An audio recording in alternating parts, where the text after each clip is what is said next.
राज समाचार सदा आपके साथ। आप देख रहे हैं राज समाचार।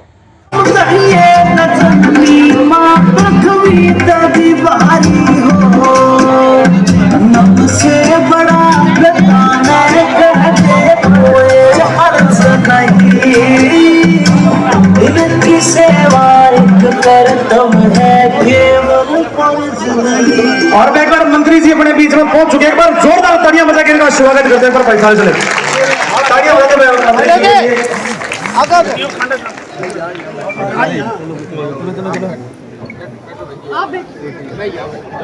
सारी जने धक्का मार सिलेंडर की पर्ची लेना खाता ताड़ी तो बजा जो पा रहे सारे दो कलेक्टिंग करके ऊपर मंत्री जी अपने बीच में पहुंचे हैं। चौधरी रणजीत सिंह चौटाला जिंदाबाद जिंदाबाद जिंदाबाद। चौधरी रणजीत सिंह चौटाला जिंदाबाद जिंदाबाद जिंदाबाद। माननीय विधायक जी को पगड़ी पहनाकर पुष्प देकर सम्मानित करें।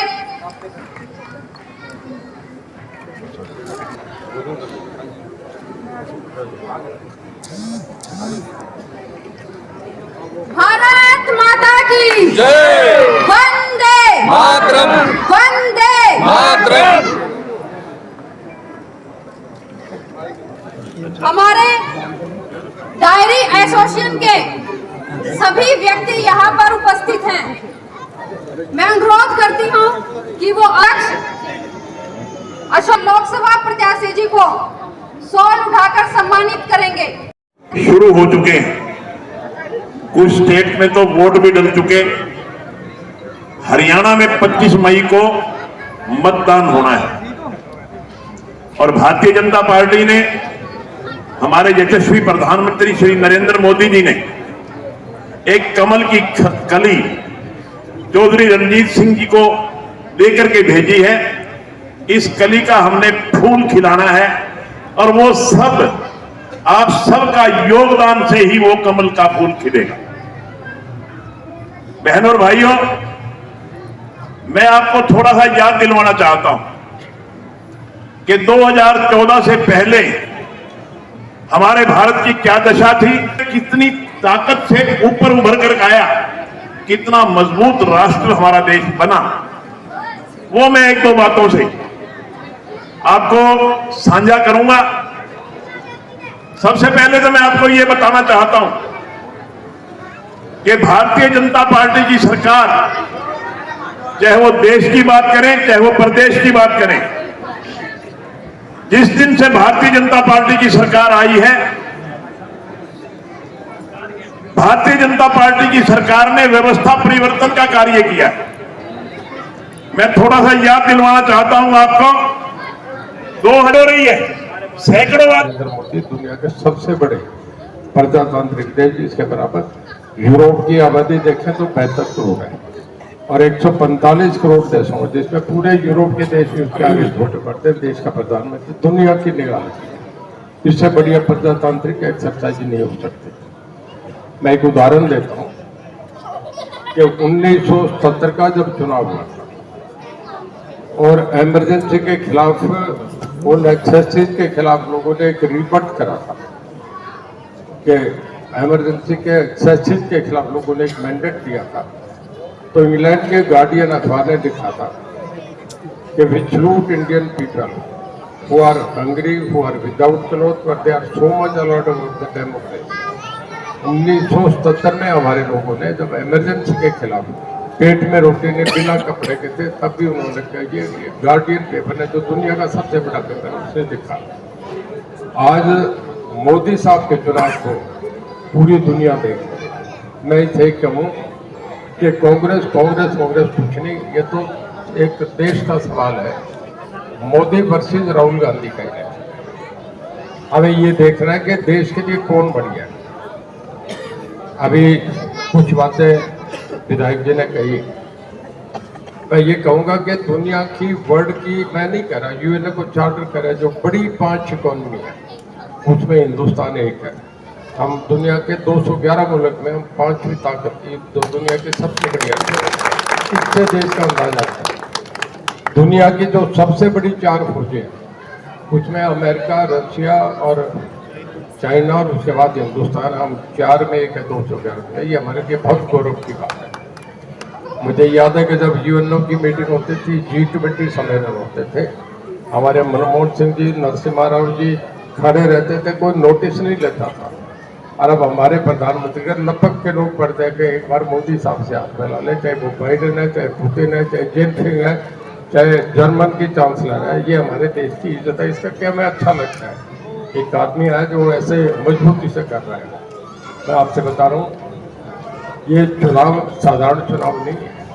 ये चुनाव हिंदुस्तान की एक हिस्ट्री का अलग इलेक्शन होगा। मैं एक हिस्ट्री का स्टूडेंट रहा हूँ। सिकंदर जब युद्ध कर रहा था, उसकी 36 साल की उम्र में सिकंदर की डेथ हो गई थी। देखिए, किसी भी आदमी को 10 देश नहीं जानते, पर अगर योद्धा के रूप में देखें तो सिकंदर और नेपोलियन को दुनिया में अगर कोई आइलैंड वैसा है, वहाँ भी जानते हैं कि सिकंदर कौन था। सिकंदर जब युद्ध कर रहा था तो ईरान के जब दारा को उठा दिया था।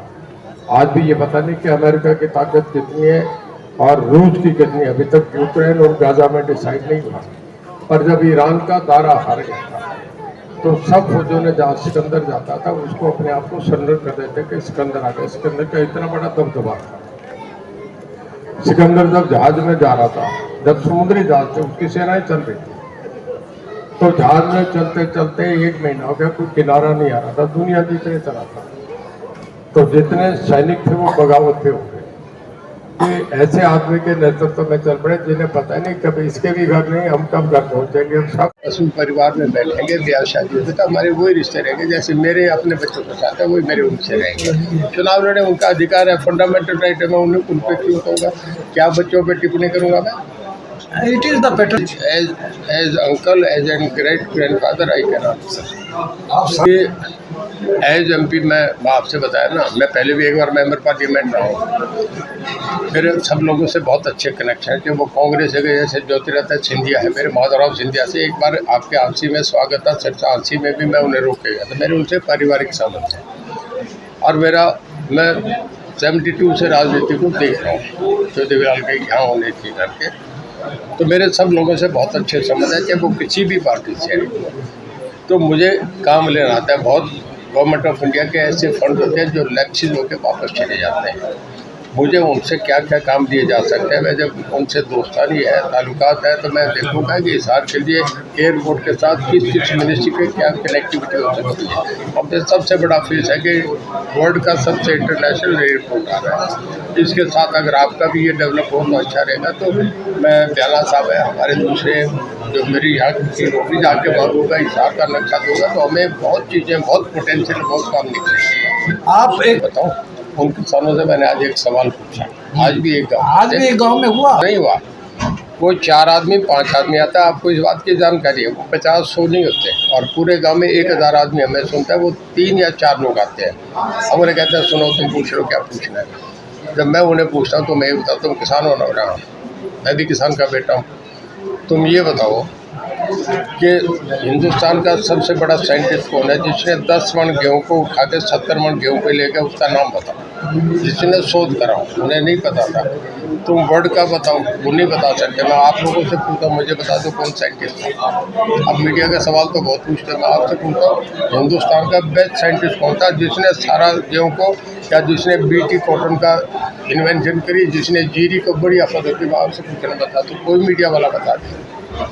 और मैं तो कहा था ना कि घूम फिर के मुझे हंसी मारना बड़ा अच्छा लग रहा है। ज़बरदस्त यहाँ से मार्जिन होगा। मैं समझता हूँ हिसार के बाद सबसे बड़ा मार्जिन हंसी का निकलेगा। जान आप भी रहे, मैं कह रहा हूँ, आप कहने में संकोच कर रहे हैं। ये सब मेरा मन था, किसका मन नहीं हो लोकसभा चुनाव में, इनका मन नहीं था क्या? इनका मन नहीं था तो आप ना करते। मैं ऑनेस्टली पूछ रहा हूँ आपसे। देखिए, प्रधानमंत्री अगर किसी आदमी का 400, उसने पूरे देश में 400 टिकटों का फैसला करना, उसमें मेरा और मोदी जैसा देश का प्रधानमंत्री अगर चयन करे तो कोई ऐसा आदमी होगा जो इसमें, तो मेरा बहुत बड़ा सौभाग्य समझता हूँ कि मैं उनकी उस लिस्ट में हूँ। और मुझे इतना प्यार दिया कि मैं सिरसा में रैली कराऊँ, अमित शाह जी मेरे घर जो रेयर टू रेयर किसी के चाय पीने आते हैं, मेरे घर 40 मिनट, आप भी वहीं थे, 40 मिनट लगा के चाय पीएंगे। मुझे ये पार्टी बहुत सम्मान दे रही थी, मैं इस पार्टी के लिए बहुत काम, मुझे इससे बात नहीं, पार्टी से भी मतलब नहीं, मुझे ये है कि देश के लिए सबसे बढ़िया काम नरेंद्र मोदी कर रहे हैं, जो आज कोई नहीं कर सकता। कुलदीप और कैंपेन करेंगे, जब कुलदीप का कौवे का जब इलेक्शन था उसका बैठेगा, कोई मैंने सबसे ज़्यादा काम, सबसे ज़्यादा ही मेरा रोल रहा था। मेरी कुलदीप से बात हुई, कहता है जो साहब मैं भूल नहीं सकता, आप मेरे बड़े भाई हैं, मैं आऊँगा आपके लिए कंपेन करूँगा। भव्य पहले दिन आया था, अभी चुनाव तो शुरू नहीं, अभी तो नॉमिनेशन नहीं हुए, अभी वो कहता है कि मैं आऊँगा, जी जान से काम करूँगा। मुझे भरोसा है जी जान से काम करेंगे, वो भी करेंगे, कैप्टन अभिमन्यु भी करेंगे, और आप उनके इंटरव्यू लेंगे, मैं ये भी बता रहा हूँ। तो लोकसभा के निर्माण का है, मैं राज्यसभा में रहा हूँ, वहाँ जब हम उसमें देखे हैं ना, हमें विधानसभा बहुत छोटी लगती है। कोई तमिलनाडु का बैठा है, कोई मेघालय का बैठा है, कोई केरला का बैठा है, हमें ये दिख रहा है कि हम इंडिया ये है बाकी। वहाँ जो है देश का आता है, नेशनल इंटीग्रेशन का पुल पड़ रहा है, मोदी का पड़ रहा है, देश के प्राइम मिनिस्टर का पड़ रहा है, उससे कोई भी जाति रहे बहुत छोटी बातें हो जाती है। उस वक्त सारे हमारे लिए सामने है कि प्रधानमंत्री कौन बन रहा है। देखिए इंदिरा गांधी किसी के घर चाय नहीं पीकेगी, नरसिम्हा देखिए पिछले बार भी हुड्डा साहब कह रहे थे, उसने पिछले बार भी कह रहे थे, पर वो कहानी तो अलग है। वो छत्तीसगढ़ में भी कह रहे थे हम ये कर देंगे, आके वहाँ का सर्वे की रिपोर्ट दे रहे थे, वहाँ हुड्डा साहब इंचार्ज थे, पर मामला तो जीरो हुआ। जनता वोट डालती है देश की मजबूती के लिए, देश के विकास के लिए और गरीब आदमी को ऊंचा उठाने के लिए। जो भारतीय जनता पार्टी ने ये तीनों काम बखूबी करके दिखाए हैं, प्रत्यक्ष को प्रमाण की आवश्यकता नहीं होती। हमारा देश मजबूत हुआ है, इसमें कोई दो राय नहीं, बच्चा बच्चा मानता है कि देश मजबूत हुआ है। हमारे देश ने तरक्की की है, इसमें कोई दो राय नहीं, सब कुछ सामने नज़र आ रहा है कि हमारा देश कितना आगे बढ़ा है। और गरीब आदमी के लिए भारतीय जनता पार्टी ने कितनी योजनाएं बनाई हैं, वो भी किसी से छुपी हुई नहीं। मैं समझता हूं कि मोदी जी का एक सपना है कि 2047 तक भारत को विकसित भारत बनाना है। उसमें जनता के सहयोग की ज़रूरत है और जनता भी चाहती है कि हमारा देश विकसित देश हो। तो इस बात को, सारी बातों को मद्देनज़र रखते हुए मैं समझता हूँ कि हाँसी के लोग बहुत ही समझदार हैं और वो 25 मई को जो मतदान करेंगे निश्चित तौर पे भारतीय जनता पार्टी के हक में करेंगे।